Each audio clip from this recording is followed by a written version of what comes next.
lot of them are extremely malnourished, and they were skin and bones. We want them to get a home and get loved. Rescuers at a Southwest Arkansas animal shelter are pleading for help tonight. It's been nearly 2 months since Camden Animal Control pulled 30 dogs from a house in what's being called one of the city's biggest abuse cases. Fox 16's Susan Elcory joins us from the newsroom now. And Susan, this case is far from closed. Yeah, Caitlin, a lot of the dogs are still stuck in the shelter waiting for someone to come forward and adopt them.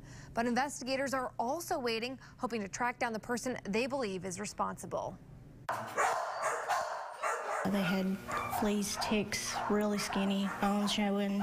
It's been a rough few weeks for this pup. It's okay, hey. But living up to his name, Lucky, he keeps beating the odds. He's lucky because he was skin and bones when we picked him up. We got him fattened up. The 3-year-old lab mix is one of 30 dogs pulled from this home off Tulip Circle 2 months ago. The smell alone, you couldn't stay in the house for more than a few seconds at a time. Camden Animal Control Director Amber Weisinger calls it one of the worst abuse cases she's seen. They had no food, they had no water. They were literally eating dead dogs in the house. Some of them were too ill, they did not make it. A 76-year-old woman was also found in the house, and police believe her son abandoned her there. You could tell they had never been touched by a person. They were just there.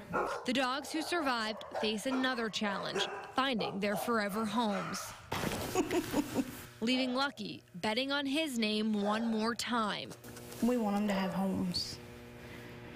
That would be a good Christmas present for them. 8 of the dogs are still with Camden Animal Control. Rescuers tell me some of the dogs are older, which is why they believe they're having a harder time finding them homes.